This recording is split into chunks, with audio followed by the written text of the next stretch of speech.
Bienvenidos a Secreto, Ley de Atracción. Imagina caer de repente en arenas movedizas. Uy, qué pesadilla. O sea, el instinto humano de supervivencia grita inmediatamente que luches, ¿no? Que patalees con todas tus fuerzas para salir de ahí. Claro, es pura reacción biológica. Exacto, pero la física de las arenas movedizas dicta una realidad muy cruel, y es que cuanto más luchas y más intentas forzar tu salida, pues más rápido te hundes. Así es, te hundes muchísimo más rápido. La única forma de sobrevivir es hacer lo más antinatural y francamente aterrador del mundo, que es dejarte caer hacia atrás, extender los brazos y soltar el control por completo. Wow, sí, es una paradoja tremenda de la experiencia humana, porque a veces intentar con todas nuestras fuerzas controlar una situación, o sea, forzarla, solo genera un estancamiento mucho más profundo. Y justo esa es la misión de esta inversión profunda el día de hoy, porque queremos explorar exactamente eso.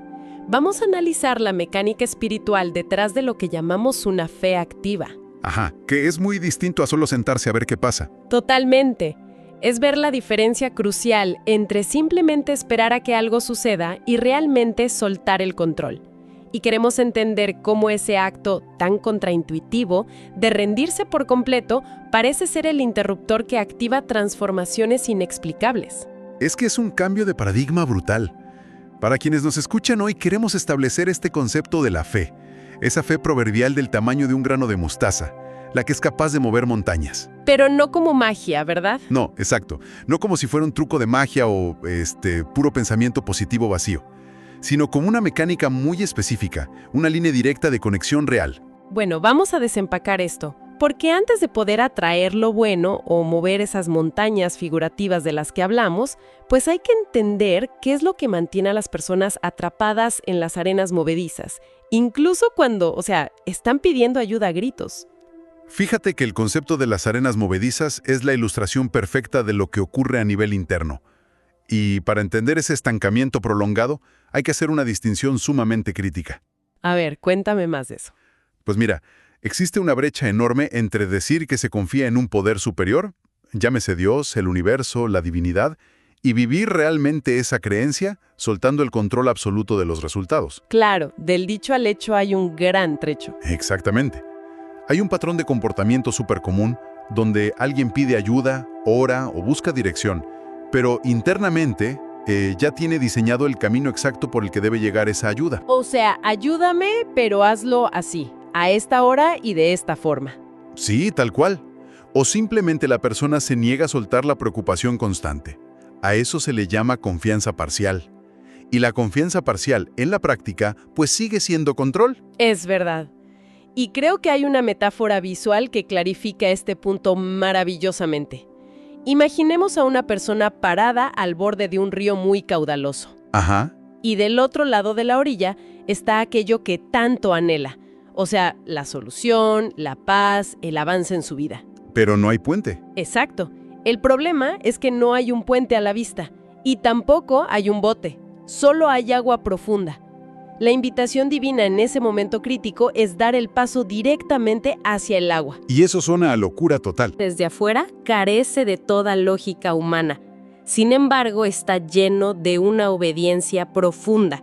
Y es ahí, justo en ese espacio de vacío, donde termina el control humano, donde ocurre el avance. Pero claro, dar ese paso requiere entender primero la diferencia entre la derrota y la entrega. Fíjate que esa distinción es absolutamente vital, porque a simple vista podrían parecer lo mismo, pero energéticamente son opuestas. Totalmente opuestas. O sea, la derrota es un estado de resignación. Es rendirse porque no hay esperanza, es como bajar la mirada, aceptar que uno no puede hacer nada más y asumir que nadie más puede tampoco. Es un callejón sin salida. Es tirar la toalla por completo, vaya. Ajá, pero la entrega es completamente diferente. La entrega implica rendirse reconociendo que los recursos propios se agotaron, sí, pero manteniendo la mirada hacia arriba. ¡Wow! ¡Qué buena forma de verlo! Es saber que, aunque las manos propias están vacías, hay un poder superior inmenso que está listo para tomar el relevo. Me hace pensar en otra analogía. Fíjate. A ver. Imagina intentar nadar para sobrevivir en alta mar, pero llevando puesta una mochila llena de piedras pesadísimas. Uy, te vas al fondo en segundos. Exacto. Intentar controlar todas las variables de la vida es exactamente eso. La verdadera entrega sería simplemente, desabrocharse la mochila y dejarla caer al fondo del océano. Suena facilísimo. Es la solución más obvia y liberadora del mundo. Sin embargo, la naturaleza humana, por puro instinto de supervivencia y por ese terror paralizante a ahogarse, hace que las manos se aferren a las correas de esa mochila de piedras con una fuerza brutal. Sí, preferimos hundirnos con algo conocido que flotar en la incertidumbre. Así es. Lo fascinante aquí es que la ansiedad que surge en esos momentos de crisis, esa desesperación por aferrarse a las correas de la mochila, no es el problema raíz. Ah, ¿no? Entonces, ¿qué es? La ansiedad es únicamente el síntoma. Es el síntoma fisiológico y emocional de intentar hacer el trabajo que le corresponde a una fuerza superior, pero utilizando recursos humanos que son por naturaleza extremadamente limitados. Claro, o sea, queremos procesar el universo entero con nuestro cerebro humano. Exacto. La mente humana no está diseñada para calcular millones de variables futuras ni para orquestar sincronías perfectas. Cuando alguien intenta cargar con un nivel de procesamiento y control para el cual no fue diseñado, pues el resultado inevitable es el colapso del sistema. Viene el burnout total. Ajá, llega el agotamiento extremo, la frustración constante y esa sensación literal de ahogo y asfixia. Pero a ver, si quitarse esa mochila de piedras tiene tanto sentido, si es la salida evidente para dejar de ahogarse, ¿por qué la mente se resiste de una manera tan agresiva? Porque le tenemos pánico a soltar. Exacto, aquí es donde creo que entramos en el territorio de los saboteadores internos, los enemigos jurados de esta fe activa de la que hablamos. Hay 3 grandes bloqueos psicológicos que impiden que alguien simplemente abra las manos. ¿Cuáles dirías que son? Pues el primero es la necesidad absoluta de entender todo el panorama antes de confiar. O sea, el hábito de apoyarse excesivamente en la propia prudencia. Típico, querer tener el mapa completo. Sí. El segundo es el terror a perder el control, lo cual es casi cómico si lo piensas porque es una ilusión. En realidad, los seres humanos rara vez tenemos el control real de algo importante. Es una ilusión total. Y el tercero son las decepciones pasadas. Es este condicionamiento mental que dicta que, como ciertas personas o circunstancias nos fallaron en el pasado, esta fuerza divina también va a fallar inevitablemente. Esos 3 bloqueos son formidables, porque se disfrazan de mecanismos de defensa y se manifiestan a través de 3 enemigos muy específicos, que son la voz de la lógica, los fracasos del pasado y la constante comparación con el proceso de otras personas. Esa de la comparación es letal. Letal. Pero hablemos un momento de los fracasos del pasado, porque el peso que tienen sobre el presente es paralizante. Hay un caso de estudio arquetípico en los textos antiguos sobre la psicología de la resiliencia y el fracaso, y es la historia de Pedro. Ah, claro, cuando lo negó todo. Exacto. En el momento más crítico de presión, él negó su creencia y sus principios 3 veces. Su colapso fue total y público. Cualquiera bajo la óptica humana pensaría que ese nivel de fracaso lo descalificaba para siempre. No, que era el fin de su historia. Sí, que ya no había vuelta atrás. Sin embargo, su fracaso no fue el punto final. De hecho, fue restaurado y elevado a un propósito mucho mayor. ¿Por qué? Porque tuvo la capacidad de arrepentirse, soltar la culpa y, lo más importante, volver a confiar. Soltó la mochila de la culpa. Así es. No permitió que su error dictara su identidad futura. Eligió la entrega por encima de la derrota. Y eso cambió su trayectoria por completo. Todo eso suena increíblemente inspirador, de verdad. Pero, quiero hacer una pausa y cuestionar algo sobre el primer enemigo que mencionaste. O sea, la voz de la lógica. A ver, dime. Porque, seamos realistas, la lógica es lo que nos mantiene vivos en el día a día. Es lo que nos dice que miremos a ambos lados antes de cruzar una avenida transitada o que no gastemos dinero que no tenemos. No es fundamental la lógica para sobrevivir. Claro, 100%. Entonces, ¿cómo se equilibra una realidad cruda y práctica como tener una cuenta bancaria en ceros, estar frente a un aviso de desalojo o recibir un diagnóstico médico aterrador? Con esta idea de fe radical, siento que se corre un peligro muy real de cruzar la línea hacia la irresponsabilidad o hacia la negación tóxica de la realidad. Ese es un matiz súper crítico. Y de hecho, es el mayor obstáculo para la mente analítica. La respuesta no radica de ninguna manera en ignorar la realidad o fingir que el problema no existe. Ah, ok, no es taparse los ojos. Para nada. La clave está en decidir qué peso de autoridad se le otorga a esa realidad.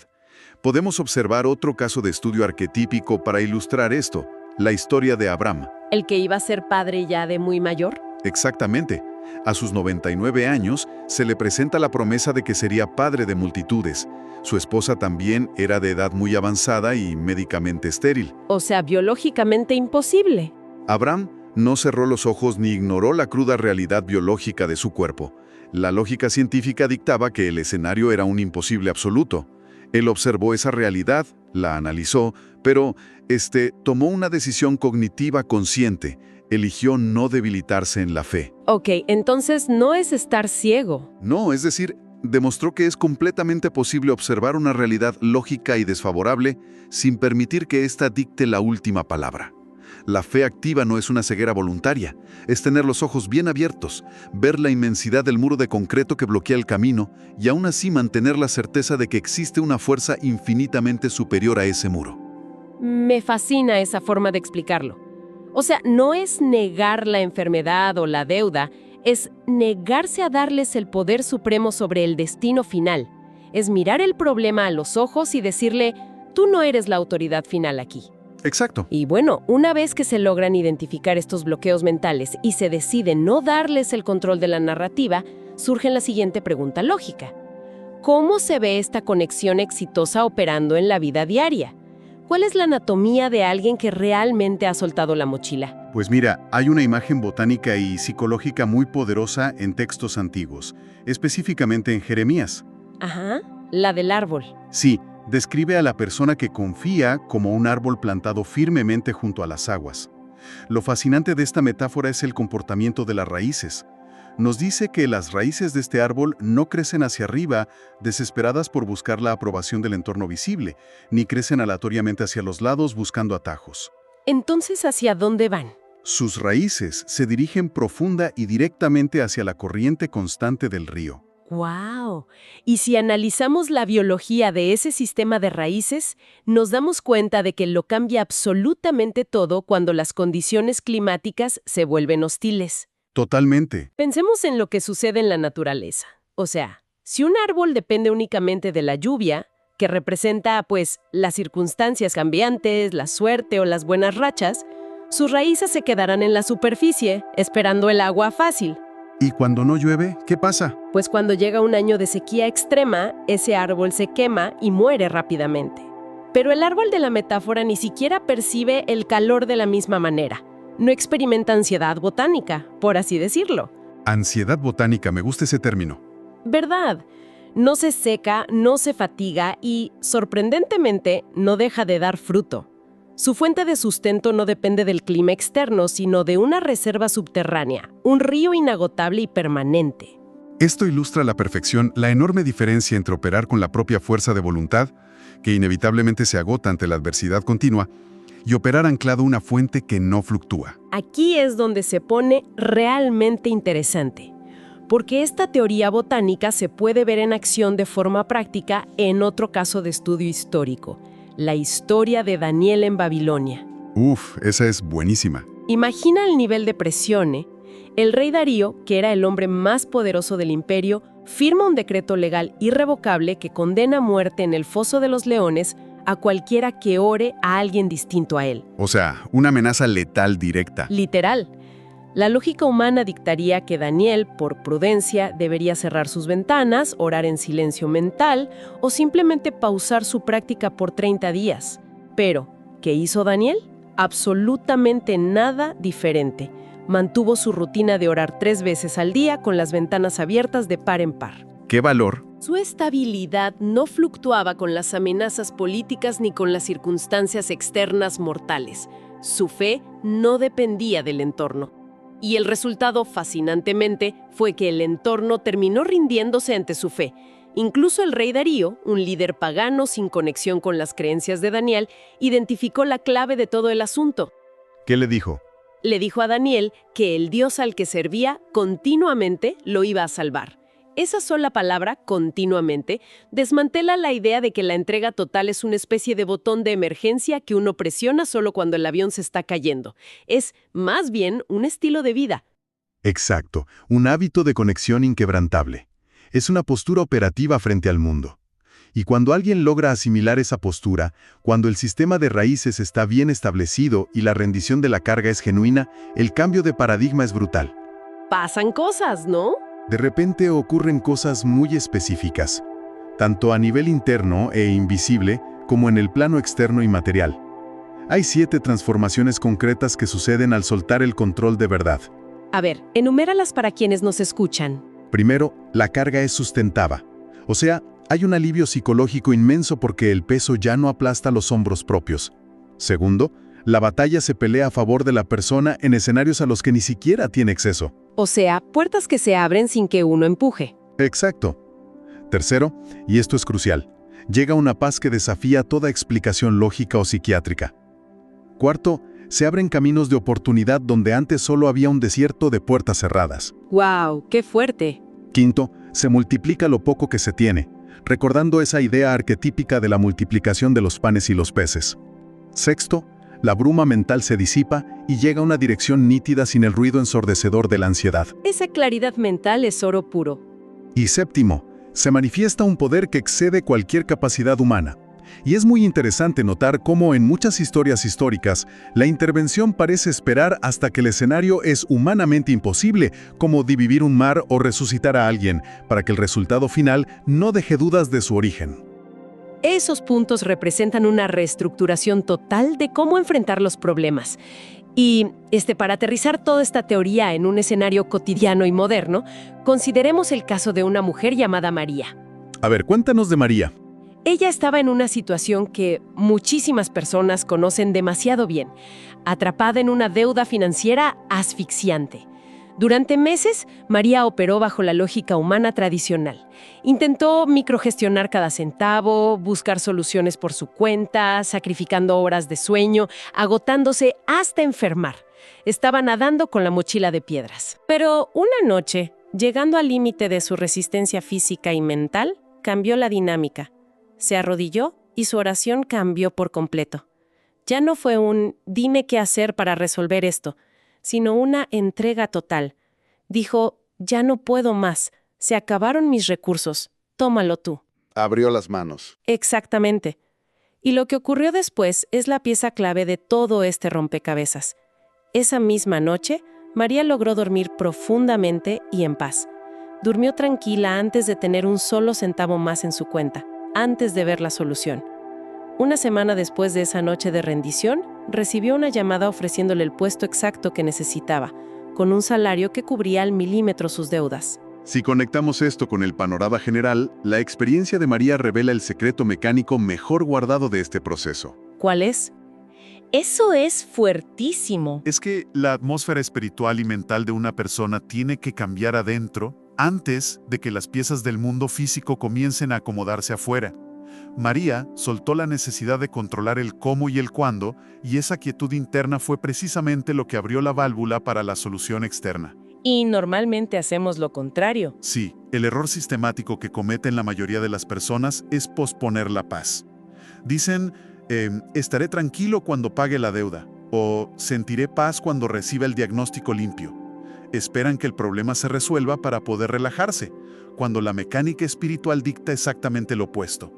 La entrega pacífica es la llave que abre la puerta a la resolución. ¡Qué concepto tan potente! Es un giro de 180 grados a cómo nos enseñaron a pensar.